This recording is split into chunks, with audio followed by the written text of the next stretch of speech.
Hello everyone, welcome back to the Final Tackle podcast, formerly known as Scrumheads. I'm joined by former Broncos and Queensland player Ben Ikin. Thank you for joining us here, mate. Thanks for having me. Let's get stuck into the questions real quick. Question 1. You made your debut for the Gold Coast Seagulls in 1995. What was that like for you and the week leading up to it? It was pretty nerve-wracking. I was playing reserve grade at that stage for the Gold Coast, so I kind of made that big leap from only ever playing against kids my own age to making the crossover to playing open age footy, which is a big step, you know, a young boy playing against men for the first time. But I played a few reserve grade games, and I think I travelled with the team to Wollongong to play against the Steelers and got bumped from reserve grade to sit on the bench for first grade and eventually got put on. I don't think I made any big blunders, so I got through unscathed, ended up becoming a fixture in the team for a couple of months. So it was fantastic. I mean, if you grow up wanting to be a professional rugby league player, then to make your first grade debut is kind of a realisation of that dream. So it was pretty special. That sounds really awesome. Question 2. Is it true that in the 95 Origin series, Paul Vaughton thought you were a teenage fan seeking an autograph when you went up to him in the camp? It was true and very embarrassing. Oh, I'm sorry. Absolutely. No. Thanks for bringing it up. I like telling the story because Fatty and I have remained great friends. So arrived to camp, get in the lift, and I get in first and at the team hotel, and it was Fatty Vaughton and Matt Singh, who was also making his debut for Queensland that year, jump in the lift with me and sort of pay me no mind, just look me up and down and think me a stranger. So we ride the lift together to the 6th floor, which is where all the Queensland team was hanging out. And Fatty and Matt Singh get out to go around and join the rest of the team. And, of course, I jump in to follow because I'm part of the team. And Fatty turns around, looks me up and down and says, "Sorry, mate, this floor's for State of Origin players only. If you want some autographs, you'll have to wait downstairs in the foyer."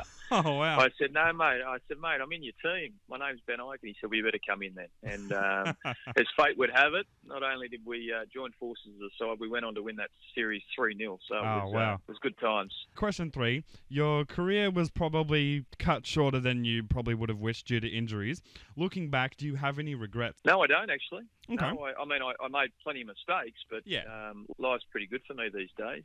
So you would, I guess, have to think that all the good and the bad thrown into the melting pot sort of helped me get to this point in my life where I'm at today. So while there were probably things that I could have done better, if I had have done them differently back then, do I arrive at this point where I'm at now? You know, I've got a beautiful family, a great job working on NRL 360, and I had stacks of fun on the way through, sure. You know, there were games I probably didn't do as much as I should have or play as good as I could have, but at the end of the day, I had a great 10 years. You know, I got to play 150 first grade games, 17 State of Origins. I won a couple of series. I was lucky enough to win a premiership with the Brisbane Broncos in 2000.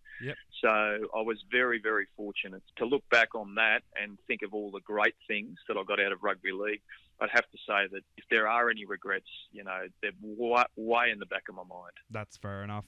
Is there anything you miss or don't miss about the game? Nothing. I look at the game now and I think, how the hell did I play that? To be fair, it's obviously got faster and tougher and more physical as, you know, I guess the physiology of the players has improved and changed over the years. But no, I had my time playing professional footy. I love the years that I had on that journey towards professional footy, you know, playing for my local junior club and for my high school, Palm Beach, Currumbin. And so to crank out 10 years, albeit a couple of them spent on the sideline with major injury, think to myself how lucky I was. That sort of ties in with my next question is, what do you think of the current modern game and how it's progressing? I quite enjoy it. You know, I'm not too attached to the way the game used to be played. Like every year it changes, evolves, adapts.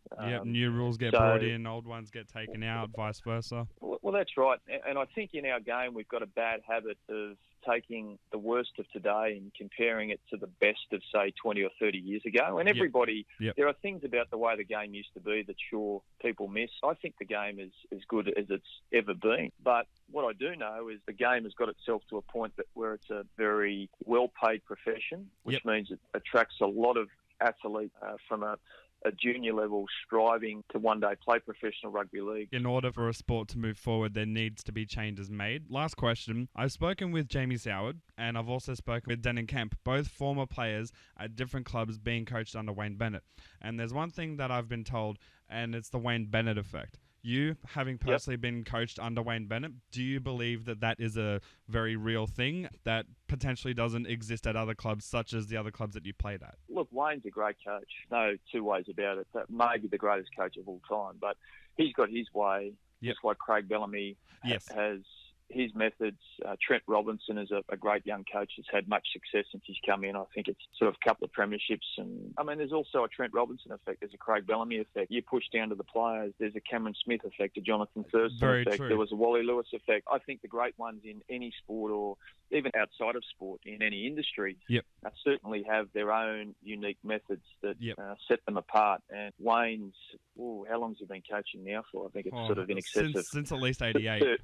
So in excess of 30 years. I mean, he's up over 800 games now in the NRL or the national competition. And before that, a great history in the QRL, the BRL, and as a representative coach. So his methods hold up. Above and beyond wins and losses and premierships, the other great indicator of a champion is his ability to endure. And Wayne has endured through multiple phases in this game. Try time trivia. To all the listeners here, it's 6 questions. We have Mark Geyer on the top of the ladder so far. He's got 6 from 6. We've also got Jamie Howard. He's had 5 from 6. And we've also got Scott Sattler. He's also had 5 from 6. Yesterday, Mark Carroll got 3 from 6. Wow, so I've got to try and beat Spud, eh? Question 1. The Parramatta Eels have won how many premierships during the 1980s? 3. No, 4. Ooh, okay. Question 2. Who was the 2015 Dally M Player of the Year? 2015. Cameron Smith? No, Jonathan Thurston. Okay.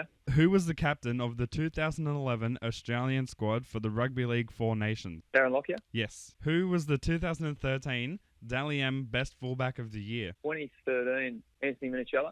No, Greg Inglis. Okay. In which year did North Queensland Cowboys win their first NRL premiership? 2015. Yep, I cannot forget that, unfortunately, because my beloved Broncos lost. Who was the 2017 captain of the Cronulla Sharks winning grand final? Paul Gallen. Yeah. On behalf of the Final Tackle podcast, I want to thank you very much for joining us here. To anyone who wants to give this a listen, it will be available on SoundCloud, Spotify, Podbean, YouTube, and Twitch. Be sure to check out Ben Ikin on NRL 360, available on KO Sports and Fox Sports. Ben, do you have anything you want to say to any of the listeners? Just keep cheering for your rugby league team. It's the greatest game of all. It really is. Thank you very much, mate, and thank you for your time. Thanks for having me.